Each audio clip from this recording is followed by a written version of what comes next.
সবাইকে স্বাগতম আজকের এই দারুণ এক্সপ্লেনারে। আজ আমরা এমন একটা বিষয় নিয়ে কথা বলবো যা শুনলে মনে হবে কোনো থ্রিলার মুভির গল্প শুনছি। আমরা দেখব ঠিক কিভাবে ল্যাবরেটরিতে করা অতি সাধারণ একটি পরীক্ষা বিজ্ঞানের অনেক বড় একটা মিথ বা ভুল ধারণাকে একেবারে গোড়া থেকে উপড়ে ফেলেছিল। তো চলুন জীবনের একেবারে মৌলিক উপাদানগুলোর এই রহস্যময় যাত্রায় ঝাঁপিয়ে পড়া যাক। আজকের এই বৈজ্ঞানিক অ্যাডভেঞ্চারে আমাদের রোডম্যাপটা একটু দেখে নেওয়া যাক। আমরা একদম বেসিক বা প্রাথমিক ধারণা দিয়ে শুরু করব। এরপর ১৯ শতকের একটি বাতিল হয়ে যাওয়া মিথ নিয়ে কথা বলবো, আর সবশেষে কার্বন রসায়নের দারুণ কিছু রহস্য সমাধান করব। তো আমাদের প্রথম পর্ব জৈব যৌগের প্রাথমিক ধারণা, জীবনের ভিত্তি। আমাদের মূল গল্পে যাওয়ার আগে একটু বোঝা দরকার ঠিক কী কারণে আমরা একটা রাসায়নিক যৌগকে জৈব বা অর্গানিক বলে থাকি। কোনো যৌগকে জৈব হতে হলে তার সবচেয়ে বড় শর্ত বা ভিআইপি পাস হল কার্বন হাইড্রোজেন বা সিএইচ বন্ড, এটা থাকতেই হবে। মিথেন বা ইথানলের মতো আমাদের ভীষণ পরিচিত যৌগগুলোর দিকে তাকালে দেখবেন এই কার্বন আর হাইড্রোজেনের বন্ধনটাই ওদের মূল জাদুকরী ভিত্তি হিসেবে কাজ করছে।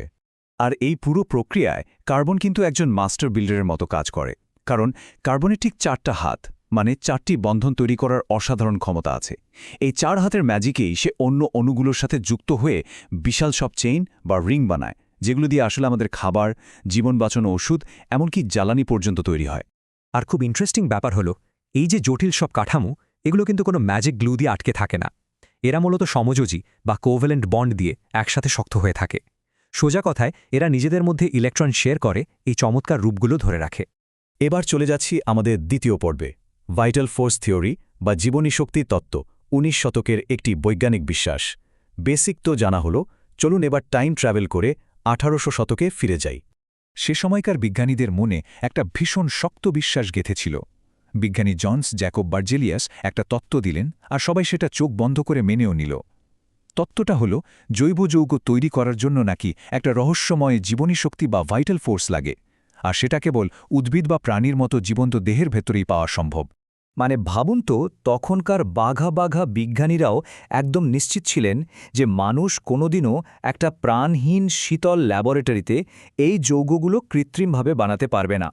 এটা তাদের কাছে লোহায় খোদাই করা একটা অলঙ্ঘনীয় নিয়মের মতোই ছিল।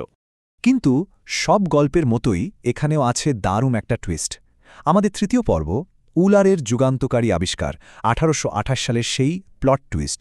চলুন দেখি কিভাবে ল্যাবের একটা পরীক্ষায় পুরো বৈজ্ঞানিক দুনিয়াকে একেবারে নাড়িয়ে দিয়েছিল। সালটা ১৮২৮। বিজ্ঞানী ফ্রেডরিক উলার ল্যাবে খুব সিম্পল একটা কাজ করছিলেন। তিনি জাস্ট অ্যামোনিয়াম সায়ানেট নামের একটা অজৈব যৌগকে তাপ দিলেন, আর বুম, তৈরি হয়ে গেল ইউরিয়া, যা কিনা একটা নিখুঁত জৈব যৌগ। কোনো জাদুকরী জীবনী শক্তির ছাড়াই চোখের সামনেই এই অসাধ্য সাধন হয়ে গেল। আর এই আবিষ্কারটাই ছিল আমাদের গল্পের সেই চরম প্লট টুইস্ট। প্রমাণ হয়ে গেল যে জৈব যৌগ বানাতে কোনো জীবন্ত প্রাণীর দরকার নেই। এর মাধ্যমেই বছরের পর বছর ধরে চলে আসা সেই ভাইটাল ফোর্স থিওরি একেবারে তাসের ঘরের মতো ভেঙে পড়ল। তবে বিজ্ঞান তো আর রহস্য ছাড়া জমে না।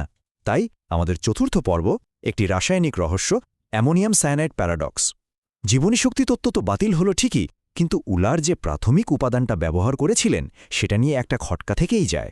নিশ্চয়ই আপনাদের মনেও এখন এই প্রশ্নটা ঘুরপাক খাচ্ছে, জৈব যৌগ মানেই যদি কার্বনের খেলা হয়, আর উলারের অ্যামোনিয়াম সায়ানেটে যদি কার্বন থেকেই থাকে, তাহলে সেটাকে অজৈব বলা হলো কেন? চলুন এই ধোঁয়াশা একটু পরিষ্কার করা যাক। আমরা খুব সহজেই 3টা ক্লু দিয়ে এই রহস্যের সমাধান করতে পারি।